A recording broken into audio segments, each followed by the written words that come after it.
Doctor ortho Ayurvedic oil and capsule. अब दर्द भी घुटने टेकेगा। गोरखपुर को सीएम योगी ने दी सौगात। गोरखपुर में कई लोक कल्याणकारी परियोजनाओं का लोकार्पण शिलान्यास। सीएम योगी ने किया राप्ती इको पार्क का उद्घाटन। राप्ती इको पार्क में वेस्ट मटेरियल का हुआ इस्तेमाल। गोरखपुर में नारी शक्ति वंदन सम्मेलन में शामिल हुए सीएम योगी। विपक्षी दलों पर गरजे सीएम योगी। कहा महिला विरोधी है कांग्रेस सपा के कारनामे।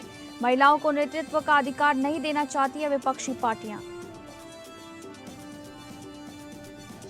लखनऊ में फर्जी जीएसटी फर्म का खुलासा। फर्जी फर्म के माध्यम से करोड़ों की जीएसटी कर चोरी।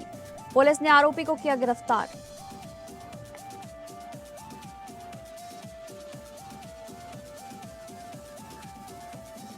नमस्कार। क्या बंगाल में बदलाव की हवा बह रही है? इस हिसाब किताब के साथ मैं हूं डॉक्टर प्रसून।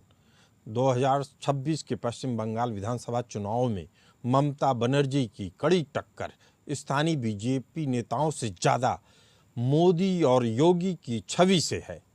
प्रधानमंत्री नरेंद्र मोदी और यूपी के मुख्यमंत्री योगी आदित्यनाथ की भूमिकाएं भले ही अलग अलग दिख रही हों, पर उनका परिणाम एक ही होगा और वह है बंगाल में बदलाव का। आपको बता दें कि पीएम मोदी का प्रभाव मुख्य रूप से विकास, राष्ट्रीय सुरक्षा, बंगाली अस्मिता के इर्द गिर्द है। वह अपने भाषण में इन्हीं 3 मुद्दों पे फोकस करते हैं। पीएम मोदी सोनार बांग्ला सुशासन की बात करते हैं। मोदी ने समान नागरिक संहिता, यूसीसी और सीएए और केंद्र की कल्याणकारी योजनाओं जैसे आवास योजना, उज्ज्वला को आधार बनाकर गरीब और मध्यम वर्ग को साधने की कोशिश की है। मोदी का प्रभाव न्यूट्रल वोटर्स और महिलाओं पर अधिक होता है जो विकास और स्थिरता चाहती हैं। मोदी का ताजा नारा भय आउट, भरोसा इन बंगाल के डर के माहौल को बदलने की कोशिश है। बंगाल चुनाव में पीएम मोदी बीजेपी के लिए वोट खींचने वाले हैं जो टीएमसी से निराश सामान्य जनता को बीजेपी से जोड़ते हैं। बात करें सीएम योगी की, तो सीएम योगी बीजेपी के लिए बेस को मजबूत करने वाले हैं जो कार्यकर्ताओं में जोश भरते हैं और वोटों के ध्रुवीकरण को सुनिश्चित करते हैं। यूपी सीएम योगी का प्रभाव कोर कैडर को उत्साहित करने और हिंदुत्व के मुद्दों पर स्पष्ट रुख रखने वाले मतदाताओं पर अधिक दिखता है। सीएम योगी सीधे तौर पर बुलडोजर मॉडल और तुष्टीकरण की बात करते हैं। उनकी रैलियां उन क्षेत्रों में अधिक प्रभावी हैं जहां सांप्रदायिक तनाव और राजनीतिक हिंसा के मामले ज्यादा रहे हैं। योगी का प्रभाव युवाओं और उन मतदाताओं पर ज्यादा है जो टीएमसी के खिलाफ एक सख्त और आक्रामक नेता की तलाश में है। योगी का बयान बंगाल में बंगाली ही बोली जाएगी, उर्दू नहीं, और रामनवमी पर हमले बर्दाश्त नहीं होंगे। असल में योगी के यह बयान तुष्टीकरण की राजनीति पर निशाना साधने वाले माने जाते हैं। भाषण देने की शैली और लोगों से कनेक्ट करने की क्षमता योगी को बंगाल, असम, तमिलनाडु सहित सभी चुनावी राज्यों में प्रभावी बना रही है। वह भाषण तो एक राज्य में देते हैं लेकिन उसका असर पूरे देश में दिखने लगता है। योगी में लोग अब नए मोदी की छवि निहारते मिल रहे हैं। अगर योगी फैक्टर काम कर रहा है तो बंगाल में बीजेपी की सरकार बनते देखना कोई अचरज की बात नहीं होगी। योगी ने अपनी हर सभा में बुलडोजर राज और अपराध मुक्त यूपी का उदाहरण दिया। यह उन मतदाताओं को प्रभावित कर रहा है जो बंगाल में राजनीतिक हिंसा से परेशान है। योगी ने रामनवमी और दुर्गा पूजा को हर्षोल्लास से मनाने की आज़ादी को अपना मुख्य मुद्दा बनाया है जो तुष्टीकरण और ध्रुवीकरण में बड़ी भूमिका निभा रहा है। योगी आदित्यनाथ ने सीधे तौर पर ममता बनर्जी और अभिषेक बनर्जी पर निशाना साधते हुए इसे खेलाशेष यानी खेल खत्म का नाम दिया है, जिससे बीजेपी कार्यकर्ताओं का मनोबल बढ़ गया है। यूपी सीएम योगी ने मेदिनीपुर, नंदकुमार, भगवानपुर, कोलकाता, नदिया, हावड़ा जैसे महत्वपूर्ण क्षेत्रों में रैलियां की। बंगाल के उदय नारायणपुर में सीएम योगी ने एक विशेष रैली की जहां राजनीतिक हिंसा के शिकार बीजेपी कार्यकर्ता सुबोध जीत के परिवार से वह मुलाकात किए और बंगाल में अपराधियों को कड़ा संदेश दिया। बीजेपी के केंद्रीय नेतृत्व ने योगी आदित्यनाथ के लिए बंगाल में कुल 20 से अधिक जनसभाओं का लक्ष्य रखा, जिसमें से अधिकांश वे पूरी कर चुके हैं। योगी की एक रैली में 3 से 5 विधानसभा को सीधे कवर करने की योजना है। इस हिसाब से उनकी रैलियों का सीधा और अप्रत्यक्ष प्रभाव बंगाल की करीब 70 से 80 सीटों पर देखा जा सकता है। योगी का सबसे ज्यादा प्रभाव उन सीटों पर है जहां 25% से अधिक हिंदी भाषी मतदाता है, जहां हिंदुत्व एक प्रमुख चुनावी मुद्दा है। उत्तर बंगाल की 54 सीटों पर योगी का प्रभाव निर्णायक माना जाता है और सीधा प्रभाव दिख रहा है, क्योंकि यहां बीजेपी 2019 और 2021 से ही मजबूत रही है। मालदा, मुर्शिदाबाद जैसे जिलों में उनकी सभाओं का उद्देश्य मतुआ समुदाय और उन समुदायों के मतदाताओं को एकजुट करना है जो घुसपैठ और सुरक्षा को लेकर चिंतित हैं।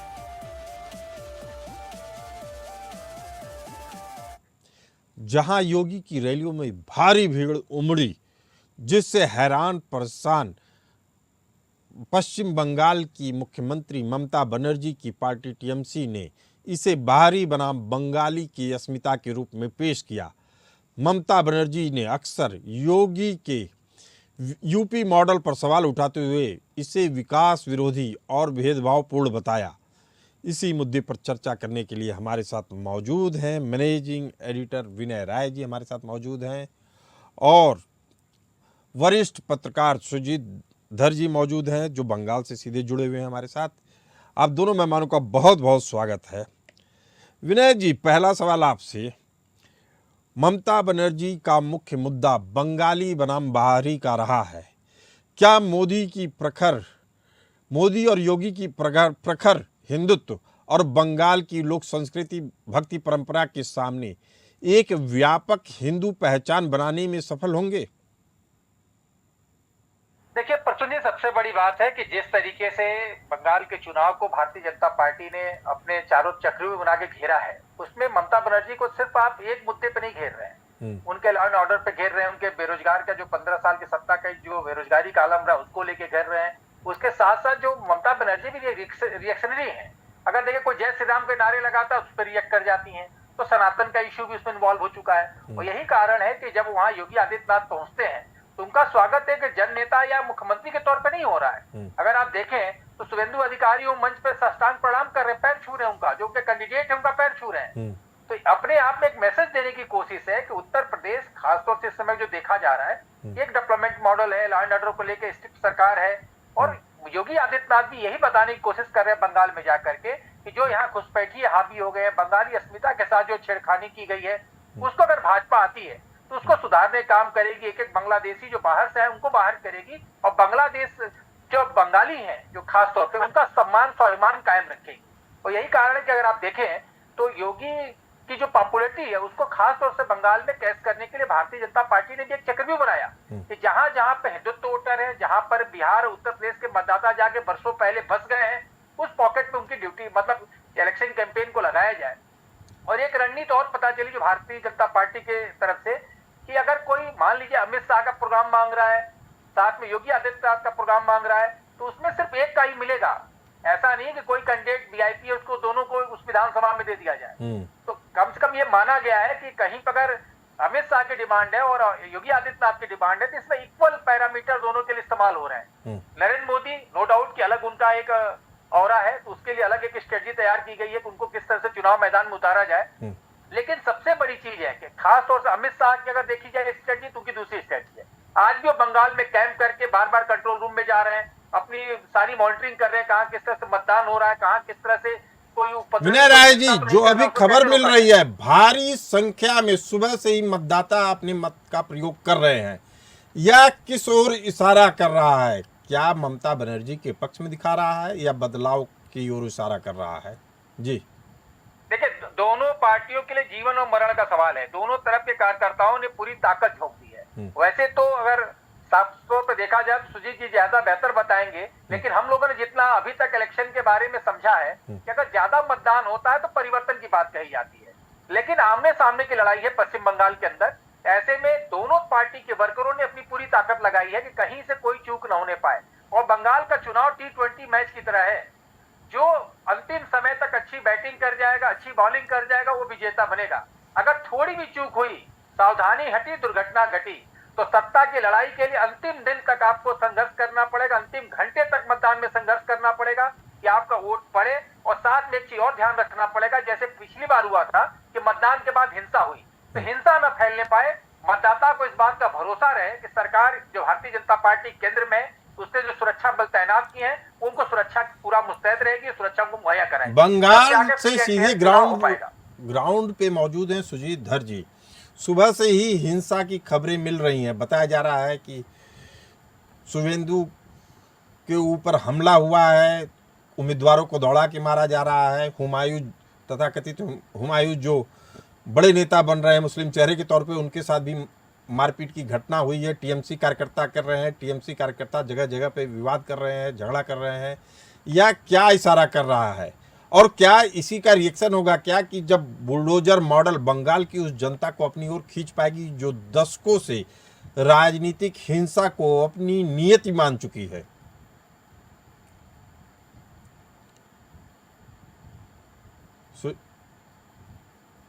अनम्यूट कर लिए सुजीत जी, आपकी आवाज नहीं आ रही है।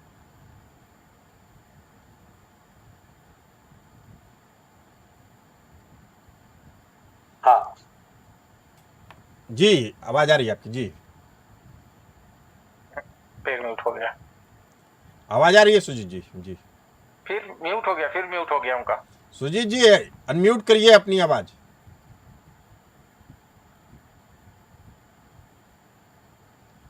अभी आ रहे हैं क्या? हाँ, आवाज आ रही है आपकी जी।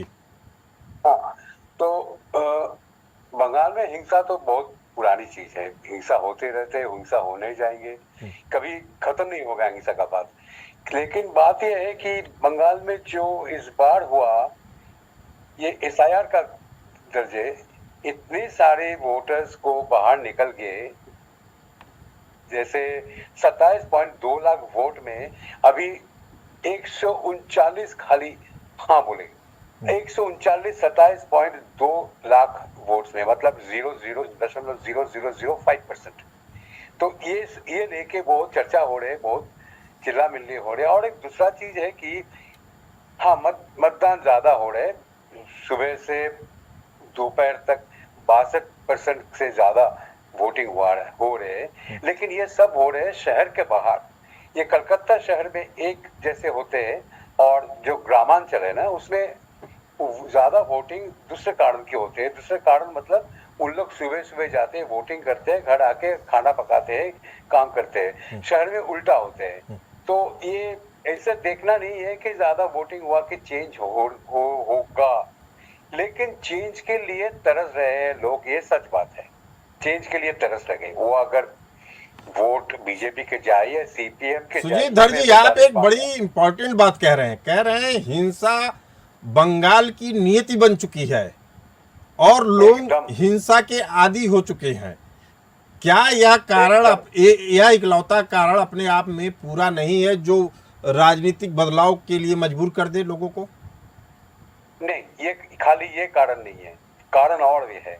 दुर्नीति है, चोरी है, एक्सटॉर्शन है, सिंडिकेट राज है, ये सब है तृणमूल का। तुष्टीकरण के बारे में आपने नहीं बोला सुजीत धर जी।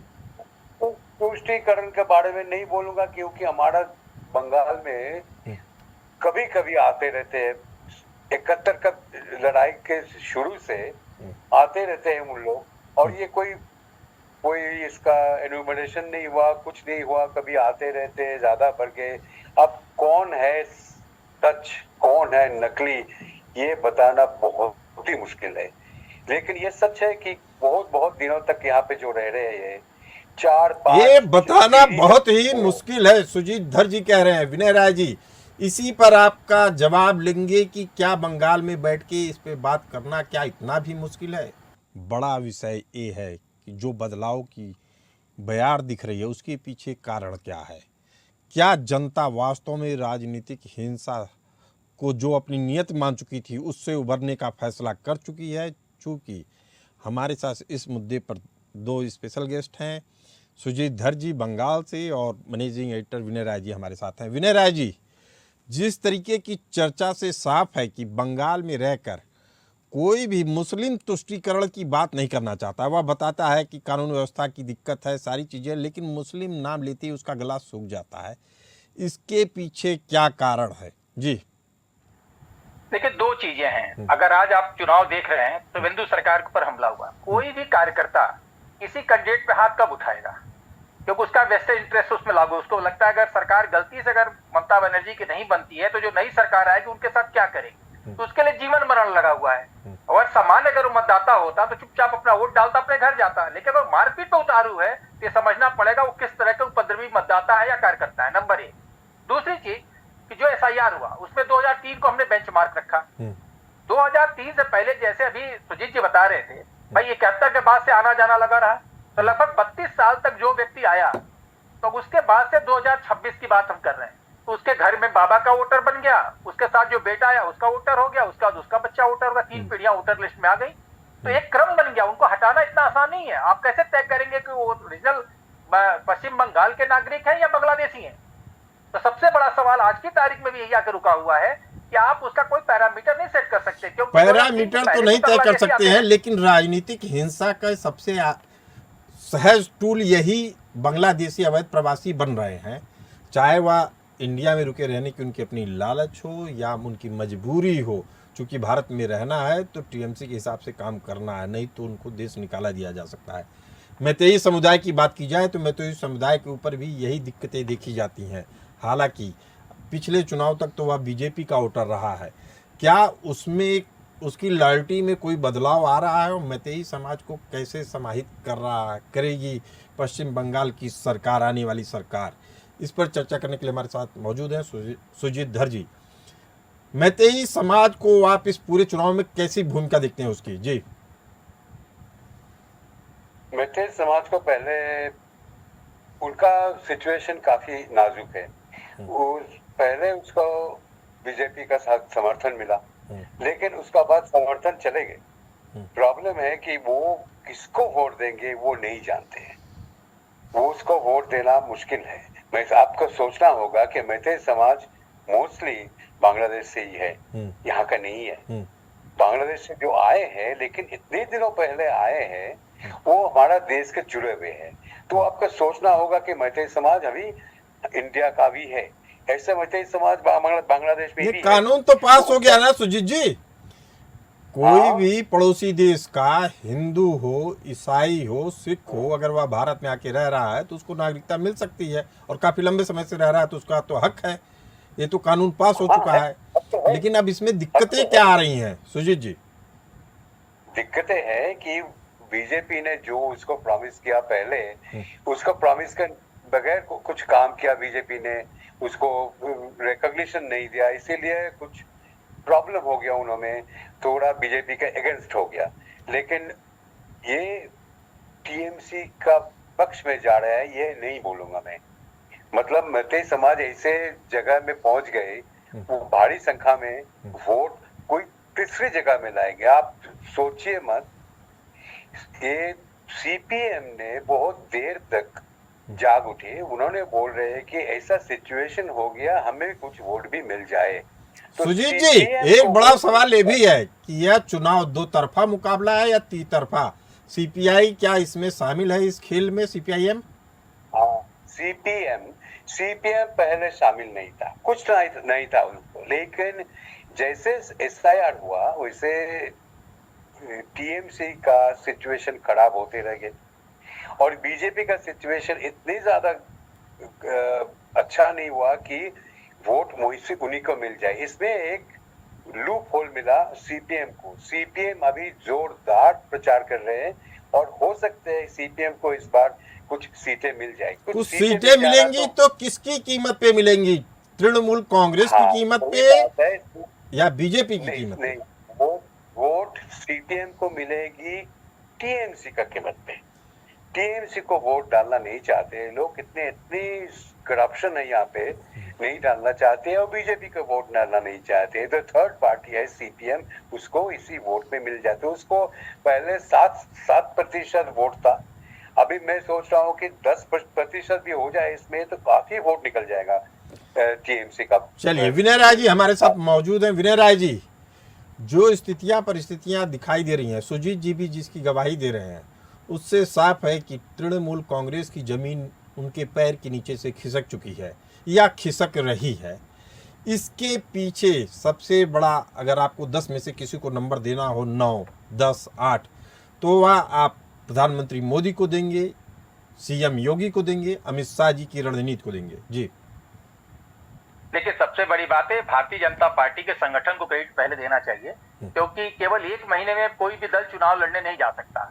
लगभग आप देखेंगे पिछले 4-5 सालों से जो वहां प्रभारी बनाए गए, जिनको प्रवासियों के तौर पर भेजा गया, वो सब चीज काउंट करती है। लेकिन हाँ, अंतिम समय क्या होता है, पूरी खेत तैयार कर दिया, बीज ही नहीं डाला। जब बीज नहीं डालेंगे तो फसल कहां से पैदा होगा?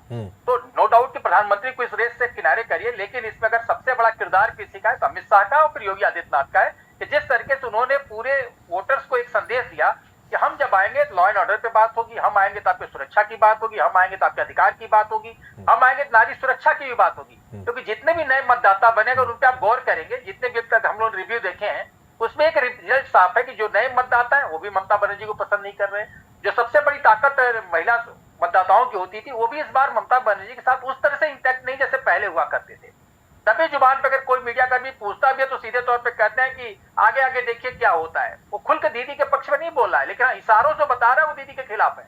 लेकिन हम इतना जरूर कहेंगे, आमने सामने की लड़ाई है। जैसे अभी सुजीत जी ने कहा ना कि सीपीएम का गोल है, सीपीएम की भूमिका कमोबेश वैसे ही है जैसे उत्तर प्रदेश में बसपा और प्रशांत किशोर बिहार में थे। आमने सामने की लड़ाई है। अब उसमें बस ये देखना है कि कौन किसके वोट में कितनी सेंधमारी कर लेता है।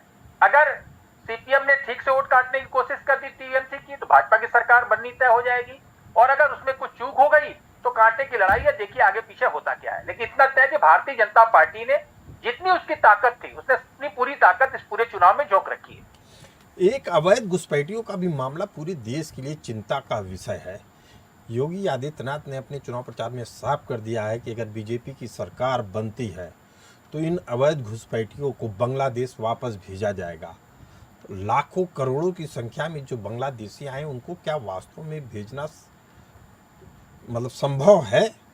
विनय जी, देखिए, पहचान करने का एक संकट जरूर है, लेकिन हाँ, अगर एक तरफ आसाम का चुनाव भी बीता है, वहां पे भी बांग्लादेशी मुद्दा हावी रहा है कि कैसे घुसपैठियों को उनको बाहर करना है, और पश्चिम बंगाल की भी स्थिति वही है। अगर दोनों जगह सरकार हमारी बनती है, ऐसा भारतीय जनता पार्टी का मानना है कि भारतीय जनता पार्टी का सरकार बना लेती है, तो कम से कम बॉर्डर पे उसके नाकेबंदी अच्छे से हो सकती है, उसको चेक किया जा सकता है, जो शिनाख्त हो सकती है। अभी तो शिनाख्त का भी संकट है कि लोकल की जो पुलिस है, अगर आप देखे होंगे आज ही जो शुभेंदु सरकार के साथ घटना हुई, एक गनर जो उनको मिला वो बचाने की कोशिश कर रहा है, बाकी कोई भी सुरक्षा कर्मी जो बूथ पर उनको बचाने की कोशिश नहीं कर रहे हैं।